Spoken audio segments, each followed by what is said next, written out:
प्रभु यीशु मसीह के जीवित और सामर्थी नाम में आप सभी का स्वागत करते हैं, अभिवादन करते हैं। और प्रभु ने आज के दिन फिर से यह अनुग्रह किया कि एक विषय है जिसको हम आपस में बांट सकें। विषय में जाने से पहले आइए प्रार्थना करें। स्वर्ग और पृथ्वी के अधिकारी यीशु के नाम में मैं आपका धन्यवाद करती हूँ कि आज के सुंदर अवसर में प्रभु आपने यह अनुग्रह किया कि हम आपके वचन की सच्चाइयों को देखें, इसलिए आपका धन्यवाद।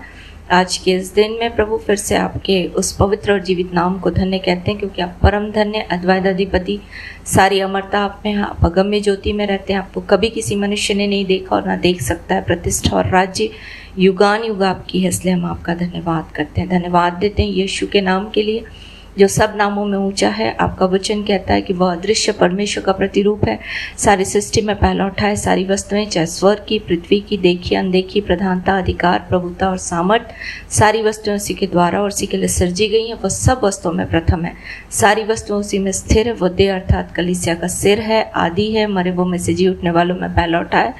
आपकी प्रसन्नता इसी में कि सारी परिपूर्णता उसी में वास करे। इसलिए आपका धन्यवाद कि उस क्रूस पर बहे हुए लहू के द्वारा आपने हमें धर्मी ठहराया और आने वाले क्रोध से बचा रहे हैं। धन्यवाद देते हैं आपके पवित्र जीवित वचन के लिए, जिसके हृदय में जाने से प्रकाश होता है प्रभु। और आपका वचन हमारे जीवन को नया बनाता है, इसलिए आपका धन्यवाद करते हैं, क्योंकि आपने हमें नाशमन नहीं परंतु अविनाशी बीज के द्वारा हमारा नया जन्म किया है। प्रभु आपका धन्यवाद आपकी आत्मा के लिए जो सर्वदा हमारे साथ है और आज के दिन फिर से वो सत्य के मार्ग में हमारी अगुवाई करने जा रही है, इसलिए हम आपका धन्यवाद करते हैं। पवित्र आत्मा, हम आपका स्वागत करते हैं, विश्वास से आपकी पवित्र उपस्थिति को ले लेते हैं। बोलने के लिए प्रबल वचन दीजिए, जिस प्रकार रखना चाहिए उस प्रकार रखने में सहायता करिए, क्योंकि पवित्र आत्मा आपके बिना हम कुछ भी नहीं। वचन के सुनने वालों के हृदय में वचन भले मन में संभाला जाए और बहुतायत के साथ फलवंत हो, इस बात को हम आपसे मांगते हैं। पवित्र आत्मा, प्रार्थना को सुनने के लिए आपका धन्यवाद। विश्वास से आपकी उपस्थिति को ले लेते हैं, धन्यवाद के साथ इस प्रार्थना को अपने उद्धारकर्ता प्रभु यीशु मसीह के नाम से मांगते हैं, आमीन, हालेलुया। आज का विषय, प्रभु की आत्मा ने मुझे इस बात के लिए उभारा कि जैसे मैं बहुत सारे परिवारों के साथ और महिलाओं के साथ प्रभु ने यह अनुग्रह किया कि मैं उनके साथ संगति करूं, और एक विषय है विवाह। और इस विषय के में बहुत सारी प्रॉब्लम्स आती हैं और इन समस्याओं के कारण से बहुत सारे लोगों के साथ संगति करने का प्रभु ने अवसर दिया। और प्रभु की इच्छा में आज के दिन फिर से प्रभु ने उभारा कि फ़ोन में बहुत इन विषयों को बता पाना कठिन होता है, क्योंकि समय सीमित होता है और सब बातों को नहीं समझाया जा सकता।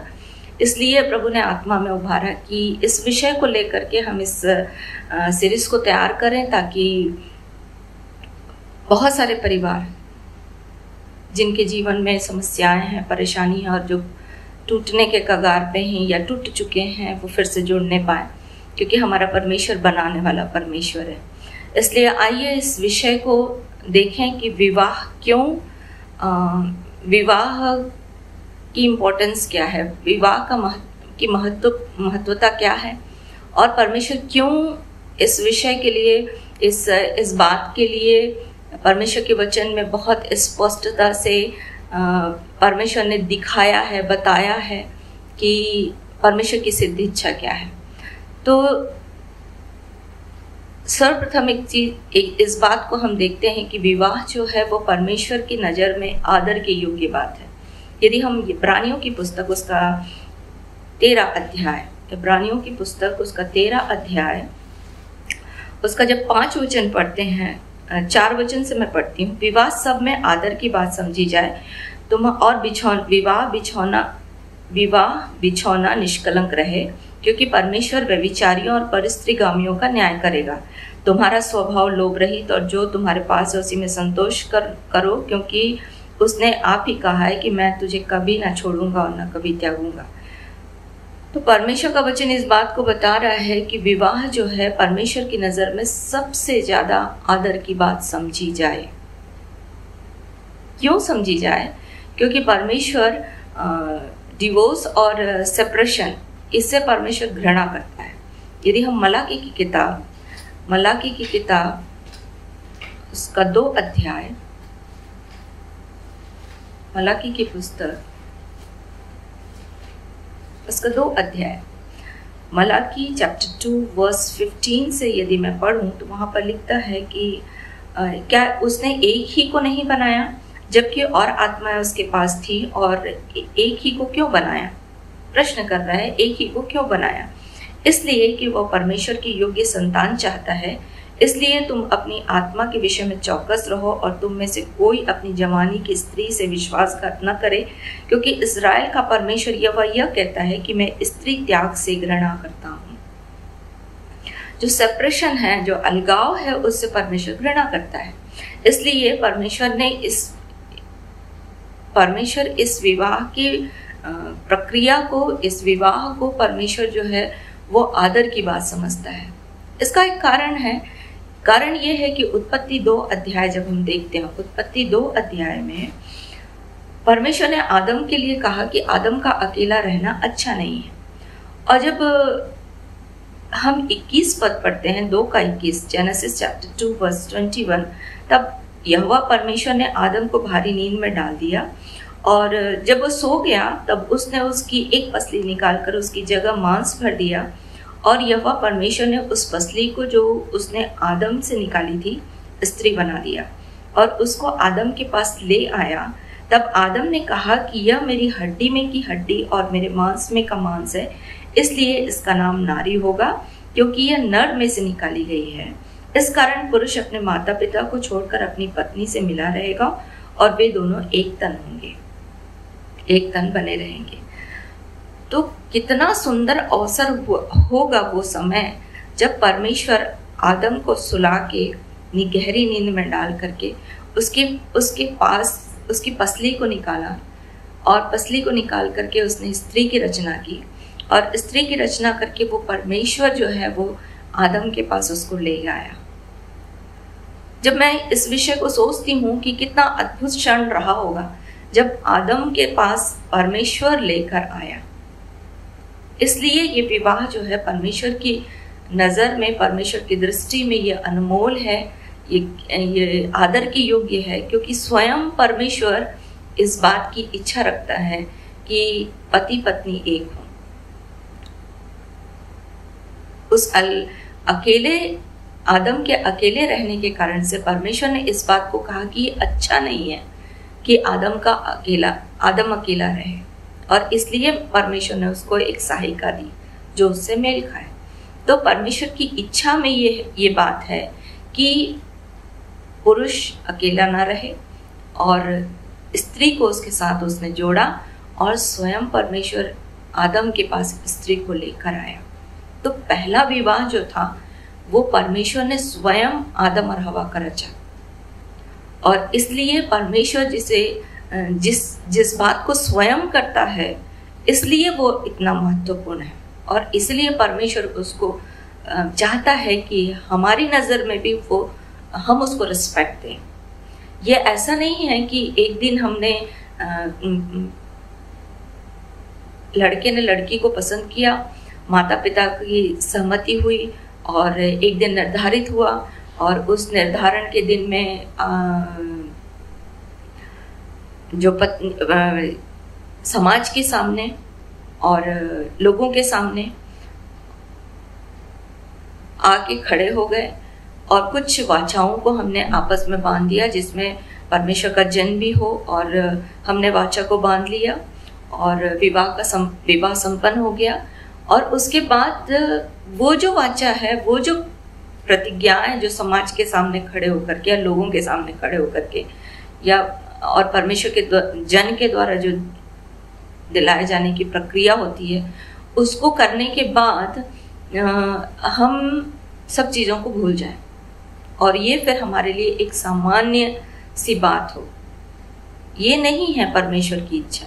परमेश्वर की इच्छा है कि वो हमारी नज़र में जिस विवाह के बंधन में हम बंधते हैं, जिस वाचा को हम एक दूसरे से बांधते हैं, वो उसका हम रिस्पेक्ट करें, उसका हम आदर करें। और इसीलिए आज के इस दिन में अपन देखने जा रहे हैं कि क्यों इसकी महत्वता है परमेश्वर की नज़र में, और क्यों परमेश्वर ने इसको इतना इम्पोर्टेंस दिया, और इसके बचाव कैसे हो सकते हैं, मतलब इसको बनाए कैसे हम रख सकते हैं। क्योंकि बहुत सारी ऐसी फैमिलीज हैं जिनमें परमेश्वर ने मुझे अनुग्रह किया, जैसे मैंने आपको बताया कि कई बार ऐसा होता है कि जो महिलाएं हैं या कहें पत्नी जो है, वो आके अपने परिवार में माता पिता के पास आके रहना स्टार्ट कर देती हैं और अपने पति को बड़ी आसानी से छोड़ के चली आती हैं, और पति भी फिर उस ओर ध्यान नहीं देता, और ये उन दोनों की नज़र में एक सामान्य सी बात होती है कि हाँ, हमने विवाह किया और अब हम तलाक ले लेंगे। और इन दिनों तो ये सब चीज़ें बहुत सामान्य देखी जा रही हैं, विशेष करके मसीही परिवारों में भी इन सब चीज़ों को, जब परमेश्वर ने मेरे जीवन पर ये अनुग्रह किया कि मैं इन बातों को देखूं, तो ये सब कुछ उनके जीवन के लिए सामान्य है कि हम एक साथ नहीं रह सकते, अब हम अलग रहना ही हमारे लिए बेहतर है, और ये बोल करके वे अलग हो जाते हैं। पर ये नहीं ध्यान में आता हमारे कि जिस परमेश्वर ने हमको, जैसे आदम के पास परमेश्वर लाके हवा को दिया, और जब एक स्त्री और पुरुष का विवाह होता है तो वहां पर उनका जो बंधन होता है वो परमेश्वर के द्वारा होता है, ये परमेश्वर के उपाय के द्वारा होता है। परमेश्वर इस काम को करता है कि परमेश्वर स्त्री को पुरुष के साथ लाके खड़ा करता है, पर वो सब चीजें हम भूल जाते हैं और वो सब चीजें हमें याद नहीं होती।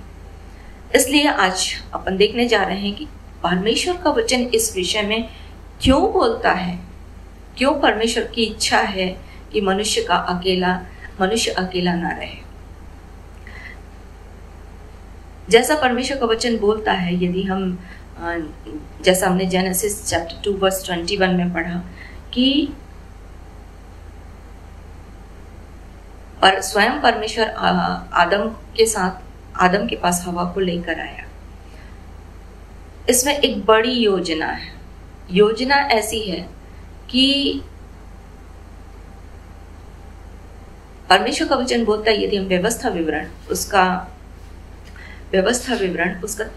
31 अध्याय, व्यवस्था विवरण उसका 32 अध्याय, उसका 30 वचन जब हम पढ़ते हैं तो वहां पर बोलता है, यदि उनकी चट्टान ही उनको ना बेच देती। यहाँ पर याकूब जो है वो मूसा जो है वो इस बात को बता रहा है इजरायलियों के लिए। पर एक बात वहां पर मैं सेकंड भाग में उसको पढ़ रही हूँ, तो यह कैसे हो सकता है कि उनके 1000 का पीछा एक मनुष्य करता और उनके 10,000 को 2 मनुष्य भगा देते हैं। यहाँ पर परमेश्वर इस बात को प्रकट कर रहा है कि एक व्यक्ति जो है वो 1000 मनुष्य को भगाने की ताकत रखता है, और जो 2 व्यक्ति हैं वो 10,000 को भगा देने की ताकत रखते हैं। तो पिछले दिनों में हमने देखा कि परमेश्वर की योजना में परमेश्वर ने आदम और हवा को क्यों बनाया, ताकि वो जो जगह शैतान के द्वारा, लूसीफर के द्वारा खाली कर दी गई है, उस जगह को परमेश्वर हमारे द्वारा, कलीसिया के द्वारा, परिवार के द्वारा भरना चाह रहा है, एक मनुष्य जाति के द्वारा भरना चाह रहा है। और वहां पर मुख्यतः हमारा जो परमेश्वर की योजना में ये है कि शैतान के कामों को हमारे द्वारा, वो जो यीशु मसीह के साथ हमारा संबंध हुआ है, उस यीशु मसीह के द्वारा हमको प्रतिनिधि बना करके वहां पर शैतान के कामों को वो नाश करे। और इसलिए परमेश्वर ने यहाँ पर इस योजना को रखा ताकि एक मनुष्य जो है वो 1000 को, पर 2 जो है वो 10,000 को भगा सके। शैतान की युक्तियों के सामने, शैतान की जो दुष्टात्माओं के सामने यदि मैं कहूँ तो खड़े होने की ताकत एक अगर 1000 रखता है तो 2 जो है वो 10,000 रखता है, मतलब 10 गुना बढ़ जाती है वो ताकत। इसलिए परमेश्वर चाहता है कि हम यूनाइट रहें, हम एक दूसरे के साथ जुड़े रहें, और इसीलिए परमेश्वर ने आदम और हवा को बनाया, एक साथ बनाया, रहने के लिए बनाया, ताकि ज़्यादा ताकत के साथ हम उस युद्ध को कर सकें, क्योंकि परमेश्वर जो है वो नहीं चाहता कि हम एक दूसरे से अलग हों, क्योंकि परमेश्वर ने जोड़ा है। इसलिए परमेश्वर का वचन जब हम पढ़ते हैं यूहन्ना उसका मत्ती उसका 19 अध्याय, वहां पर बोलता है 6 पद में, अतः वे दोनों एक नहीं, दो नहीं परंतु एक तन होंगे, इसलिए जिसे परमेश्वर ने जोड़ा है उसे मनुष्य अलग ना करे। परमेश्वर नहीं चाहता कि कोई उसे अलग करे जिसे परमेश्वर ने जोड़ा है। तो कारण ये है, पहला कारण कि परमेश्वर की इच्छा ये है कि एक जब 1000 भगा सकता है तो 2 जो है वो 10,000 को भगा सकते हैं। इसलिए परमेश्वर एक दूसरे को जोड़ना चाहता है।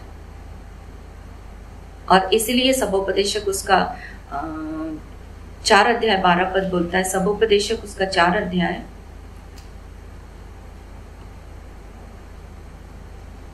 सबोपदेशक उसका 4 अध्याय चैप्टर 4 वर्स 12,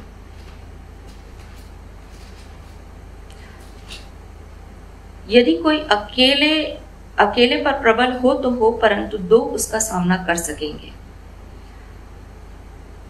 जो डोरी 3 तागे में बटी हो वह जल्दी से नहीं टूटती। यहाँ पर परमेश्वर, आदम और हवा, ये 3 डोरियां जब एक साथ बटी रहती हैं तो कोई भी आसानी से उसे तोड़ नहीं सकता।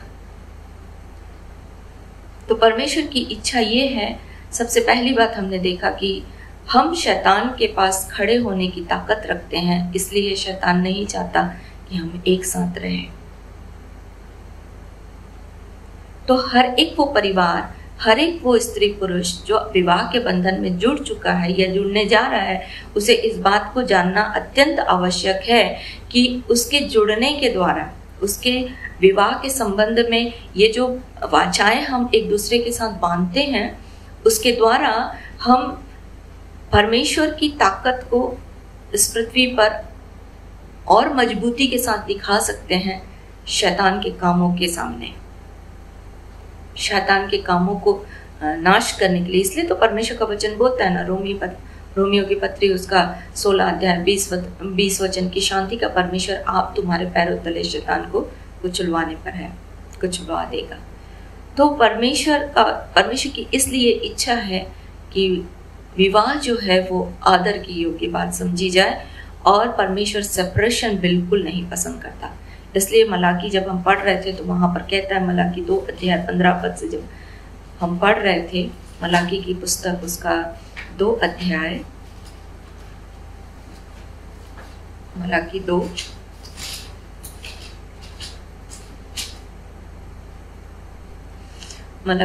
उसका 15, वहां पर बोलता है कि परमेश्वर स्त्री त्याग से घृणा करता है 16 पद में। तो परमेश्वर की इच्छा, परमेश्वर नहीं चाहता कि दोनों पति पत्नी अलग हों। वो सेपरेशन, डिवोर्स, ये सब बिल्कुल पसंद नहीं करता परमेश्वर, इससे उसको घृणा है। क्योंकि जिस काम को परमेश्वर ने किया है, यदि हम उस काम को खत्म करते हैं या हम उसको नकारते हैं या उससे हम अलग होते हैं, तो इससे डेफिनेटली परमेश्वर को दुख होता है। तो यदि हमारे जीवन में ये अगर विचार आते हैं कि हम एक दूसरे से अलग हो जाएं, तो कारण ये है कि हम परमेश्वर को दुखी करते हैं। पहली चीज हमने देखा कि परमेश्वर नहीं चाहता कि हम एक दूसरे से अलग हों, क्योंकि परमेश्वर हमारे द्वारा शैतान के कामों को नाश करता है। और क्यों? बड़े ही सामर्थी तरीके से। क्योंकि एक जो है वो 1000 को भगाने की ताकत रखता है, परंतु 2 जो है वो 10,000 को भगाने की ताकत रखते हैं। दूसरी चीज अपन देखते हैं कि परमेश्वर क्यों नहीं चाहता कि हम अलग हों, क्यों विवाह को परमेश्वर ने इतना महत्व दिया है। यदि हम देखें तो 15 पद में बोलता है, क्या उसने एक ही को नहीं बनाया जबकि और आत्माएं उसके साथ थीं, और एक ही को क्यों बनाया? इसलिए कि वह परमेश्वर की योग्य संतान चाहता है। परमेश्वर ने आदम और हवा को बनाया और परमेश्वर ने कहा कि फूलो फलो और पृथ्वी पर भर जाओ। परमेश्वर ने कहा अधिकार रखो, फूलो फलो और पृथ्वी पर भर जाओ। मतलब परमेश्वर जो है वो परमेश्वर के योग्य संतान लाने के लिए परमेश्वर की इच्छा थी कि पति पत्नी बने, हम विवाह हो। इसलिए परमेश्वर ने आदम को एक स्त्री की सहायता दी, एक स्त्री को दिया ताकि वह उसकी सहायता करे। क्यों? ताकि हम परमेश्वर के योग्य संतान उत्पन्न कर सके।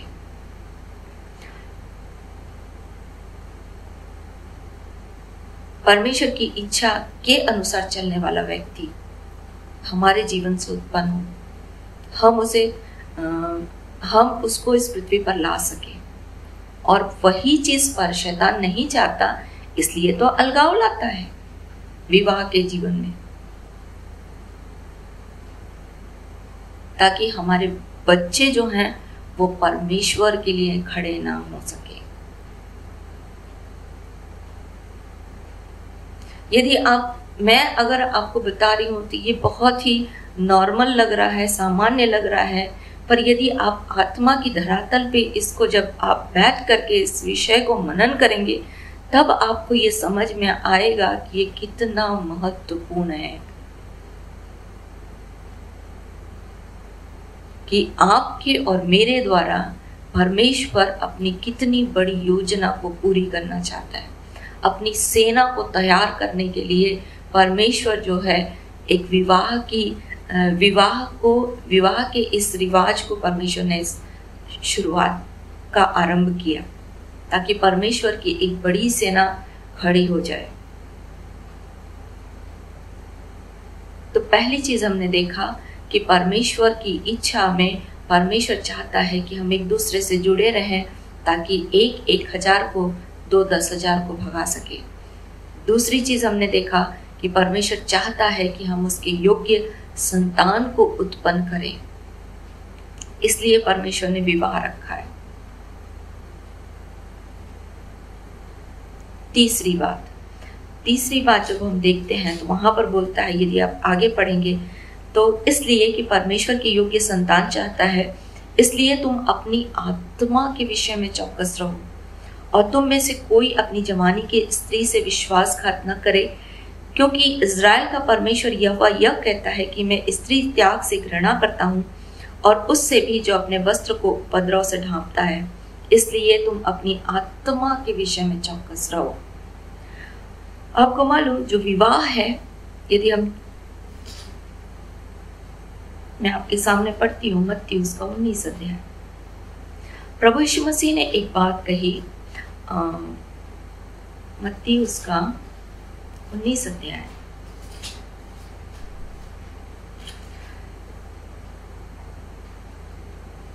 इस कारण मनुष्य अपने माता पिता से, यहाँ पर फरीसी जो है वो यीशु मसीह से आके स्त्री तलाक के बारे में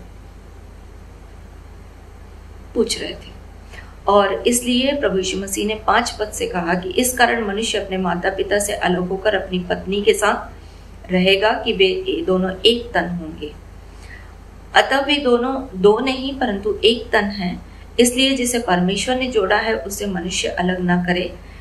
उन्होंने उससे कहा, फिर मूसा ने यह क्यों ठहराया है कि त्याग पत्र देकर उसे छोड़ दे? उसने उनसे कहा, मूसा ने तुम्हारी मन की कठोरता के कारण तुम्हें अपनी पत्नी को छोड़ने की आज्ञा दी है। क्यों कठोरता आती है? तीसरा एक कारण है कि विवाह को छोड़ना, अलगाव जो है वो कठोरता को प्रकट करता है। जब हम अपने व्यक्तिगत जीवन में अपनी आत्मा में कठोर हो जाते हैं ना, तब हम इस बात का निर्णय लेते हैं कि नहीं, अब मैं नहीं सह सकती, अब मैं इसके साथ रहना पसंद नहीं करता, अब हमको अलग हो जाना ही बेहतर है हमारे दोनों के जीवन के लिए। यद्यपि हमारे साथ बच्चे जुड़े होते हैं, पर वो सब चीजें हमें कुछ नहीं दिखती और हम एक दूसरे से अलग होने का निर्णय ले लेते हैं, क्योंकि हमारी आत्मा जो है वो कठोर हो जाती है।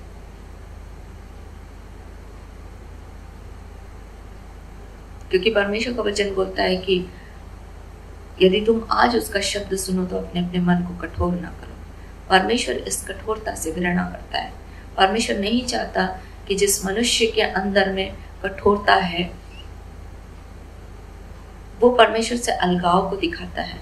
इसलिए तो परमेश्वर का वचन बोलता है ना कि मैं तुम्हारे हृदय से पत्थर का हृदय निकाल करके मांस का हृदय डालूंगा, ताकि तुम परमेश्वर की विधियों नियमों के अनुसार चलो।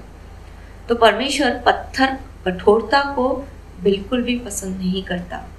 इसलिए वहां पर बोलता है कि मूसा ने तुम्हारे मन की कठोरता के कारण तुम्हें अपनी अपनी पत्नी को छोड़ देने की आज्ञा दी है, परंतु आरंभ में ऐसा नहीं था। और मैं तुमसे कहता हूं कि जो कोई व्यभिचार को छोड़ और किसी कारण से अपनी पत्नी को त्याग कर दूसरी से विवाह करे वो व्यभिचार करता है, और जो उस छोड़ी हुई से विवाह करे वह भी व्यभिचार करता है। अर्थात यदि पति जो है वो पत्नी को छोड़ देता है व्यभिचार के अलावा किसी और कारण से, तो वो व्यभिचार दूसरी से शादी करने की योजना बनाएगा ही, और जब योजना बनाएगा तो वो व्यभिचार कर रहा है।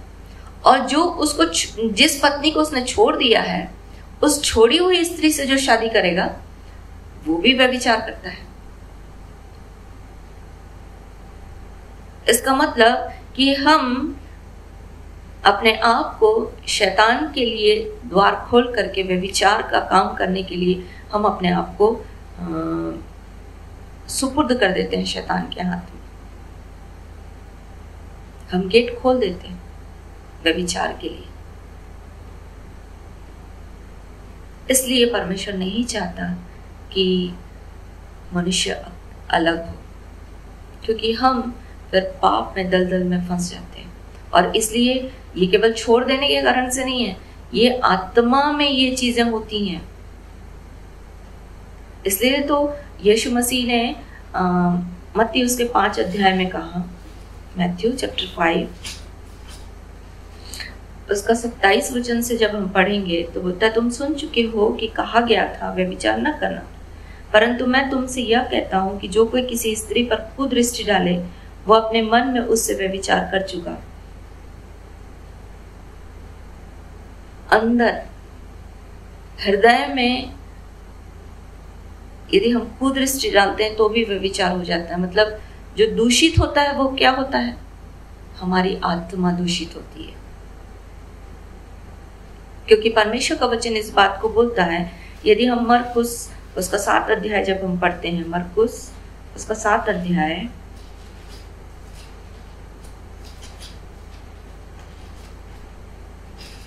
मरकुस उसके 7 अध्याय में जब हम पढ़ते हैं, क्योंकि भीतर से अर्थात मनुष्य के मन से बुरे बुरे विचार, व्यभिचार, चोरी, हत्या, परस्त्री गमन, लोभ, दुष्टता, छल, कुदृष्टि, निंदा, अभिमान और मूर्खता निकलती है। ये सब बुरी बातें भीतर ही से निकलती हैं और मनुष्य को अशुद्ध करती हैं।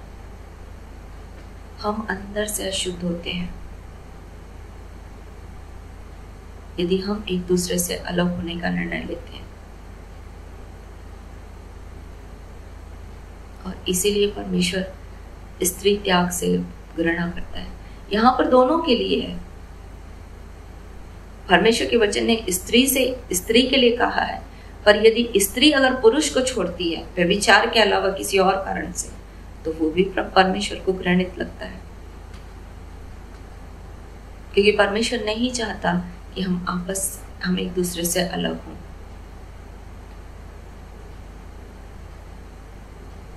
तो हमने देखा कि सबसे पहली बात कि परमेश्वर चाहता है, क्यों चाहता है, इस विवाह को क्यों आदर देना चाहता है, क्यों परमेश्वर अलगाव से घृणा रखता है, सेपरेशन से घृणा करता है? क्योंकि परमेश्वर चाहता है कि हम एक के पास जितनी ताकत है 1000 को गिराने की, तो 2 की ताकत मिल जाए 10,000 को गिराने की।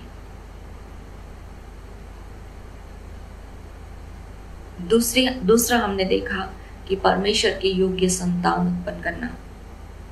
तीसरा हमने देखा कि आत्मा में हम दूषित हो जाते हैं। हमारी आत्मा जो है वो शैतान के वश में चली जाती है। हम शैतान के लिए द्वार खोल देते हैं। इसलिए जब हम पहला कुरिन्थी 7 अध्याय में जब पढ़ते हैं, रोमियो की पत्री में जब हम पढ़ते हैं, तो वहां पर परमेश्वर का वचन इस बात को बोलता है कि तुम एक दूसरे से अलग ना हो, आपस में निर्णय लेके कुछ समय के लिए अवकाश दो प्रार्थना के लिए, ऐसा ना हो कि शैतान तुमको परखे, बोलता है परमेश्वर का वचन। तो तीसरी बात हमने देखा कि हम आत्मा में पाप करने के लिए अपने आप को तैयार करते हैं। और तीसरी बात में हमने देखा कि हमारा हृदय जो है कठोर हो जाता है।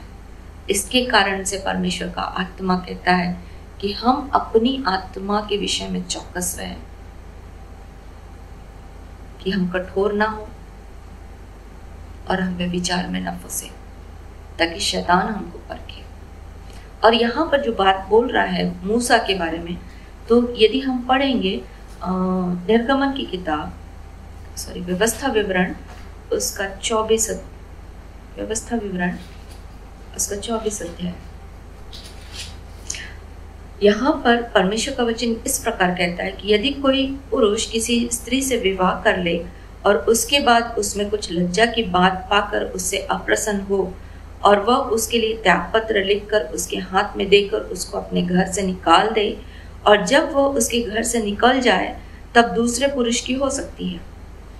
परंतु यदि वह दूसरे पुरुष को भी अप्रिय लगे और वह उसके लिए त्यागपत्र लिखकर और उसके हाथ में देकर उसे अपने घर से निकाल दे, या वह दूसरा पुरुष जिसने उसको अपनी स्त्री कर लिया हो मर जाए, तो उसका पहला पति जिसने उसको निकाल दिया है उसके अशुद्ध होने के कारण उसे अपनी पत्नी न बनाने पाए, क्योंकि ये यहोवा के सन्मुख घृणित बात है।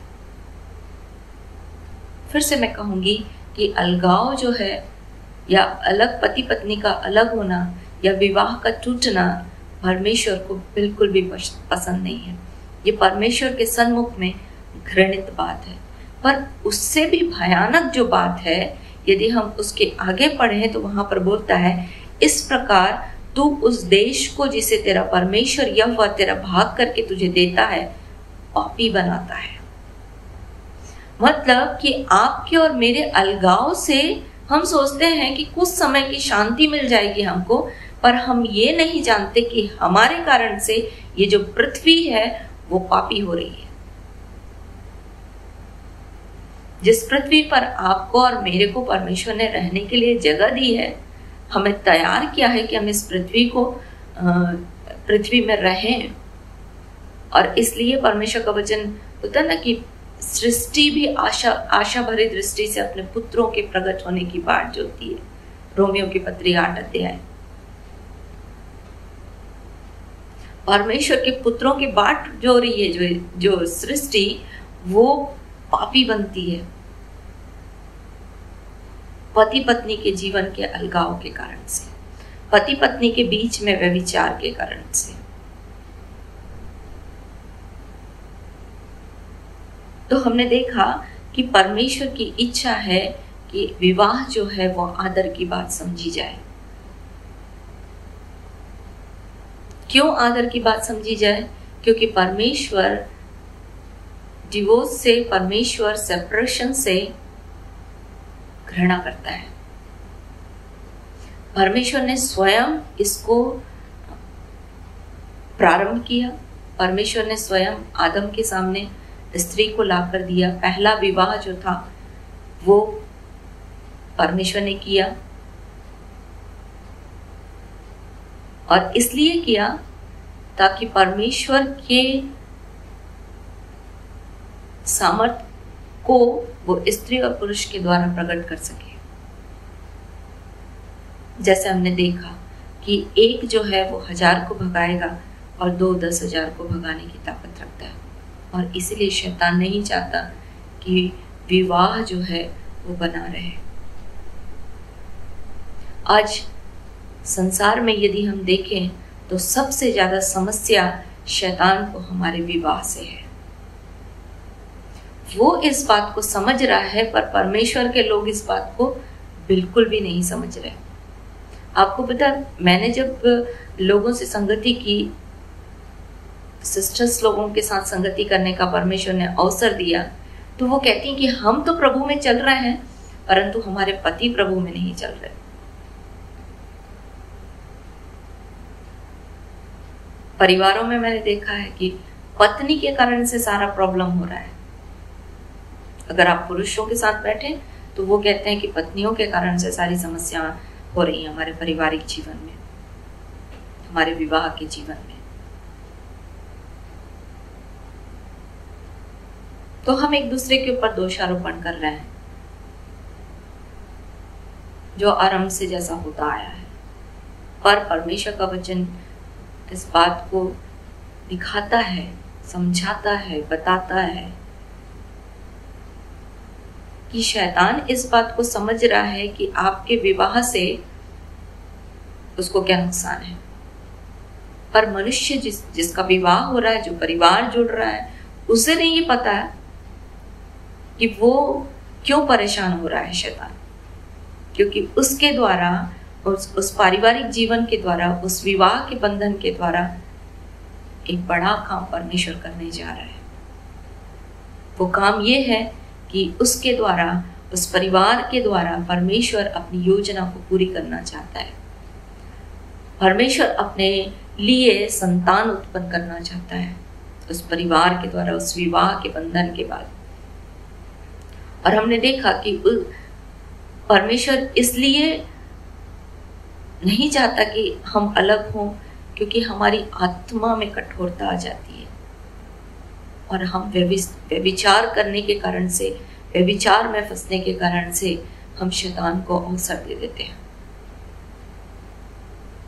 और हमने देखा कि हमारी इन गलतियों के कारण से ये देश पापी हो जाता है। तो एक परिवार के टूटने से आप सोचिए कि देश पाप में पड़ रहा है, देश पापी हो रहा है। तो प्रभु हमारी सहायता करे। आने वाले वीडियो में अपन देखेंगे कि इस विवाह को परमेश्वर कैसे अपने वचन के द्वारा संभालना चाहता है। तो हम आगे उसमें वीडियो में देखेंगे कि वो 5 मंत्र कौन से हैं जिसके द्वारा हमारा विवाह जो है बचाया जा सकता है। सो प्रभु हमारी सहायता करे कि इस विषय को जो हमने प्रारंभ किया है उसमें आप और भी मनन करें कि आपके द्वारा परमेश्वर की एक बड़ी योजना पूरी होने जा रही है। इसलिए आप और मैं जिस विवाह के बंधन में बंधे हुए हैं उसे शैतान तोड़ना चाहता है, परमेश्वर जोड़ना चाहता है, शैतान उसे तोड़ना चाहता है। तो यदि आप तोड़ने की प्रक्रिया में हैं तो आप शैतान का साथ दे रहे हैं, और यदि आप जोड़ने की प्रक्रिया में हैं तो आप परमेश्वर की ओर हैं। सो प्रभु हमारी सहायता करें। आने वाले वीडियो में अपन इस बात को देखेंगे।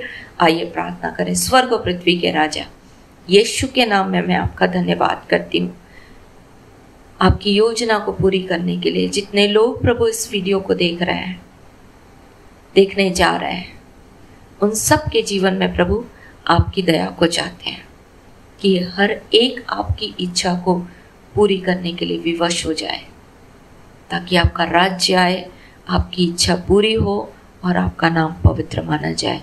यीशु मसीह के नाम से मांगते हैं, आमीन।